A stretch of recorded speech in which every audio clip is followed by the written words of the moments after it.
Hello అండి. Welcome to my channel. ఈరోజు మీ అందరి కోసం నేను ప్రాన్స్ ఫ్రై ఎలా చేయాలో చూపిస్తున్నాను. ఫస్ట్ ప్రాన్స్ని మంచిగా మొత్తం పీల్ అంతా తీసిన తర్వాత వాష్ చేసుకున్న తర్వాత ఇలా మధ్యలో కట్ చేసి ఆ బ్లాక్ది తీసేయాలి. ఆ బ్లాక్ది తీసేయకపోతే మనకు గ్యాస్ట్రిక్ ప్రాబ్లం వస్తుంది, లేదంటే డైజెషన్ కాదు. సో ఖచ్చితంగా ఆ బ్లాక్ది తీయాలి. అట్లా మధ్యలో అలా కట్ చేసుకుంటే మనకు అక్కడ బ్లాక్ది కనిపిస్తుంది, దాన్ని తీసేయడమే. దాన్ని తీసేసి క్లీన్ చేసేసుకోవాలి, అంతే. సింపుల్గా అయిపోతుంది అంతే. మంచిగా సాల్ట్ లెమన్ వేసి వాష్ చేసుకోవాలి, మంచిగా డస్ట్ అంతా పోతుంది. తర్వాత ఒక కడాయి తీసుకొని దానిలోకి ఇప్పుడు వాష్ చేసిన ప్రాన్స్ని దానిలోనే సాల్ట్ కొంచెం నిమ్మకాయ పట్టించి కొన్ని వాటర్ పోసి మంచి బాయిల్ చేయాలి. వాటర్ అన్నీ వెళ్ళిపోయి ఓన్లీ ప్రాన్సే మిగలాలి, అంతవరకు బాయిల్ చేయాలి. అప్పుడు ప్రాన్స్ మంచిగా స్మెల్ అంతా పోయి మంచిగా ఫ్రై అయ్యి ఉంటాయి ప్రాన్స్. ఈ ప్రాన్స్ చాలా టేస్టీగా ఉంటాయి. ఇప్పుడు నేను చేసేది, ఎప్పుడైనా మీరు ట్రై చేయండి. మంచిగా బాయిల్ చేయాలి, మొత్తము అంత పోయి లాస్ట్కి మనకి అదే మిగలాలి.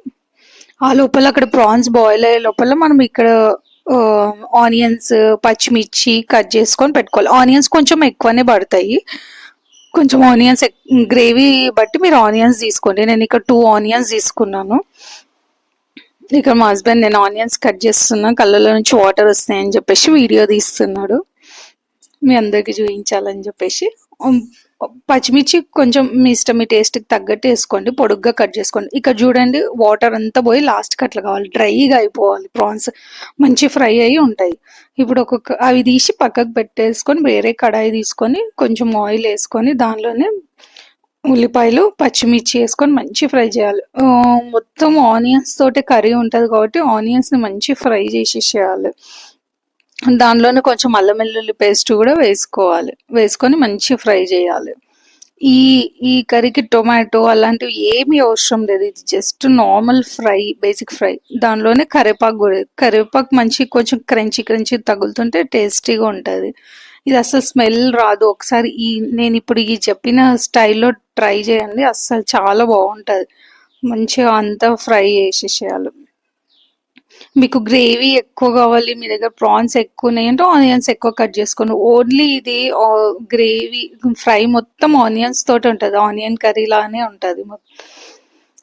మూత పెట్టేసి ఫ్రై చేసుకున్న తర్వాత సాల్ట్, కారం, ఉప్పు, ధనియాల పొడి వేసుకోవాలి.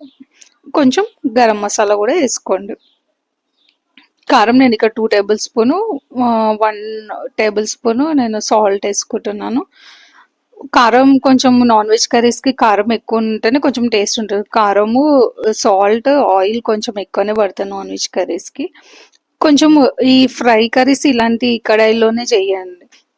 అసలు స్మెల్లే ఉండదు, మీరంతా స్మెల్ ఉంటుంది. ప్రాన్స్ అది ఇదని తినరు కదా చాలా మంది, కానీ ఇలా చేసి చూడండి, చాలా టేస్టీగా ఉంటుంది. మంచిగా మిక్స్ చేసేసుకోవాలి. ఆనియన్స్ మంచిగా ఫ్రై అయిపోవాలి, అట్లని మరీ బ్రౌన్గా ఫ్రై కావద్దు, కొంచెం మంచిగా ఫ్రై కావాలి. మీరు ప్రాన్స్ తింటారా లేదని, మీకు ప్రాన్స్ క్లీనింగ్ కావాలి అని అంటే నాకు కామెంట్లో చెప్పండి, నేను నెక్స్ట్ వీడియోలో ప్రాన్స్ క్లీనింగ్ మీకు చూపిస్తాను. నెక్స్ట్ ఆనియన్స్ ఇవన్నీ మంచిగా మసాలాస్ అంతా ఫ్రై అయిన తర్వాత ప్రాన్స్ వేసేసుకోవాలి, మొత్తం మంచిగా మిక్స్ చేసేసుకోవాలి. ఈ ప్రాన్స్ ఆల్రెడీ మనం చాలాసేపు బాయిల్ అవి చేసినాం కాబట్టి ఎక్కువసేపు ఫ్రై చేయాల్సిన అవసరం లేదు, జస్ట్ మసాలాస్ అన్ని బట్టి ఆయిల్లో ఫ్రై అయ్యేంత వరకు చేసేస్తే సరిపోతుంది. మంచి మిక్స్ చేసేసుకోవాలి. ఒక్కోసేపు మూత పెడితే ఆయిల్ పైకి తేలేంత వరకు పెట్టుకోవాలి. నెక్స్ట్ దీంట్లోకి కొత్తిమీర వేసేసుకొని ఇంకా దింపేసేసుకోవడమే, చాలా ఈజీగా అయిపోతుంది.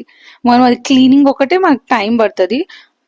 కొన్ని షాప్స్లలో క్లీన్ చేసి కూడా ఇస్తారు, మీరు ట్రై చేసి చూడండి. ఇట్లా చాలా టేస్టీగా ఉంటుంది, ఇది వైట్ రైస్లోకి బాగుంటుంది. Thank you. Please subscribe to my channel, మీకు ఇంకా మంచి మంచి వీడియోస్ మీకు చూపిస్తాను. మీరందరూ సబ్స్క్రైబ్ చేయకుండానే చూస్తున్నారు నా వీడియోస్ అన్ని, please subscribe to my channel. అయిపోయింది ప్రాన్స్ కర్రీ.